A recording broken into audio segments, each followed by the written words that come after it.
Assalamualaikum warahmatullahi wabarakatuh. Perkenalkan, nama saya Rizky Fadil Al-Habani, program studi Sistem Informasi dari Universitas Ahmad Dahlan akan menjelaskan sedikit tentang normalisasi dalam basis data.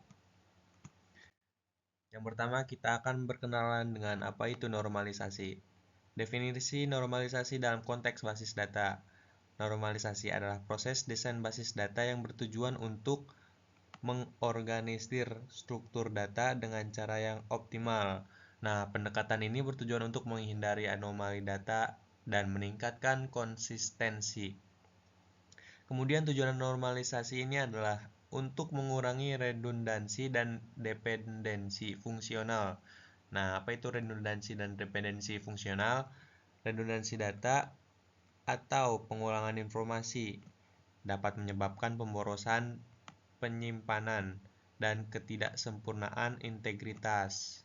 Nah, kemudian dependensi fungsional menciptakan hubungan antara atribut dalam tabel dan normalisasi bertujuan untuk mengurangi ketergantungan yang tidak perlu. Nah, jadi itu tujuannya dari normalisasi. Kemudian lanjut kita membahas tentang macam-macam bentuk normalisasi dan cirinya. Yang pertama itu ada bentuk first normal form. Cirinya yaitu setiap sel dalam tabel memiliki nilai atomik, tidak ada nilai yang dapat dipecah lagi. Contohnya, tidak ada nilai array atau daftar dalam satu sel. Kemudian yang kedua ada second normal form, 2NF. Tulisannya ya. Cirinya yaitu memastikan bahwa setiap non-key atribut sepenuhnya tergantung pada kunci utama. Contohnya, membagi tabel menjadi dua atau lebih untuk menghilangkan dependensi parsial. Yang ketiga ada third normal form. Cirinya menghilangkan dependensi transitif, yaitu setiap atribut non-key tidak bergantung pada atribut non-key lainnya. Contohnya, membagi tabel menjadi beberapa tabel untuk menghindari ketergantungan transitif. Ya. Kemudian selanjutnya ada Boy's normal form, BCNF. Cirinya yaitu setiap non-key atribut sepenuhnya bergantung pada kunci utama tanpa ada dependensi fungsional yang ambigu. Nah, contohnya ini memastikan bahwa tidak ada dependensi fungsional yang meragukan dalam tabel. Kemudian selanjutnya ada fourth normal form. Cirinya yaitu mengatasi ketergantungan multivariabel, yaitu ketergantungan di antara atribut non-key.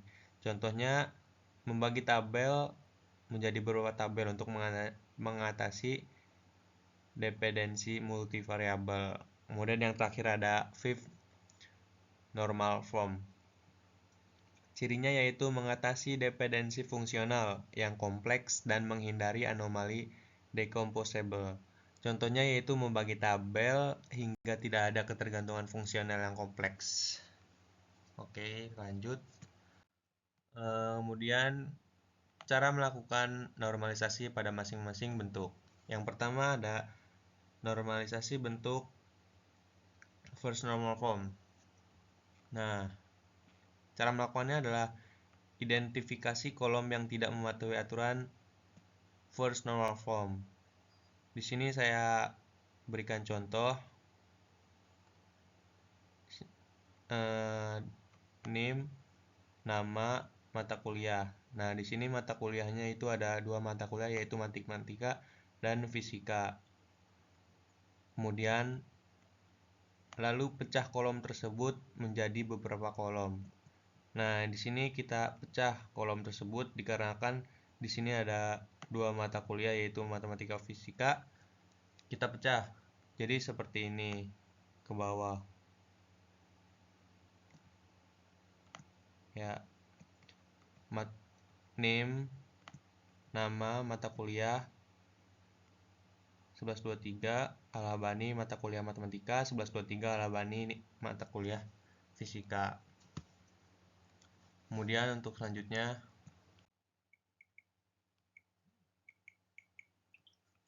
melakukan normalisasi bentuk second normal form.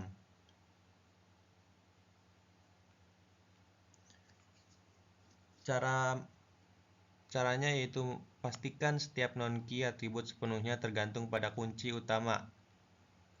Nah, jadi ini sudah diatur seperti first normal form yang tadi. Kita berikan contoh ini ya. NIM, tahun, mata kuliah, dosen. NIM 1123 tahun 2002, mata kuliah matematika dengan dosen Dr. Adil. Yang kedua ada NIM yang sama 1123 tahun 2022, mata kuliah yang berbeda yaitu fisika. Dosennya Dr. Farhan. Nah, dalam second normal form kita dapat memisahkan informasi tentang mata pelajaran. Yang pertama kita pisahkan dulu. Nah, ini jika ada dependensi parsial, pisahkan tabel. Nah, di sini kita akan pisahkan di sini ya. Kita pisahkan NIM dan tahun. Ini termasuk dependensi parsial. Setelah itu baru kita bisa memisahkan untuk mencari tabel mata kuliah. Akan menghasilkan ini. NIM 1123 mata kuliah matematika dengan dosen Dr. Adil. NIM 1123 mata kuliah fisika dengan dosen Dr. Farhan. Nah, ini yang disebut second normal form.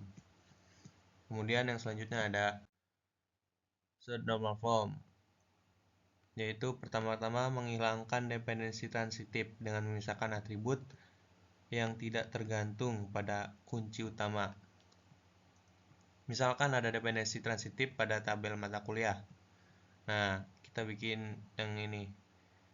Dependensi transitif pada tabel mata kuliah. NIM mata kuliah, dosen, nama program studi. Yang pertama yaitu NIM-nya 1123, mata kuliahnya matematika, dosennya yaitu Dr. Adil. Nama program studinya sistem informasi. Dalam normal form kita dapat memisahkan informasi tentang program studi. Nah, jadi kita akan memisahkan tentang program studinya. Misalkan dengan NIM 1123 maka prodinya sistem informasi. Nah, kalian juga bisa buat selanjutnya contoh lain. Misalkan NIM 1124 pasti dia akan muncul sesuai rekan-rekan buat. Misalkan rekan-rekan buat 11 dengan NIM 1124, maka nama program studinya juga yang rekan buat juga. Misalkan teknik informatika atau apa. Itu yang dinamakan third normal form. Kemudian bentuk normalisasi lanjutan. Nah, itu sisanya ada BCNF, 4-time-F, and 5th normal form. Melibatkan pemecahan tabel dan pemisahan atribut untuk menghilangkan anomali dan memastikan bahwa dependensi fungsional tertentu dipertahankan sesuai dengan aturan normalisasi yang bersangkutan. Nah, sebenarnya ini jarang kita temukan ya, tapi jika kita bertemu ini ya tetap saja kita harus normalisasikan bentuk tersebut. Nah, bagaimana langkah-langkahnya? Langkah-langkah ini disesuaikan dengan kebutuhan dan karakteristik spesifik dari basis data yang sedang dinormalisasi. Nah, ini berarti sesuai dengan kebutuhan dan karakteristik basis data yang sedang dinormalisasikan oleh rekan-rekan sekalian ya. Nah, sementara itu yang bisa dapat saya sampaikan, ini referensi saya.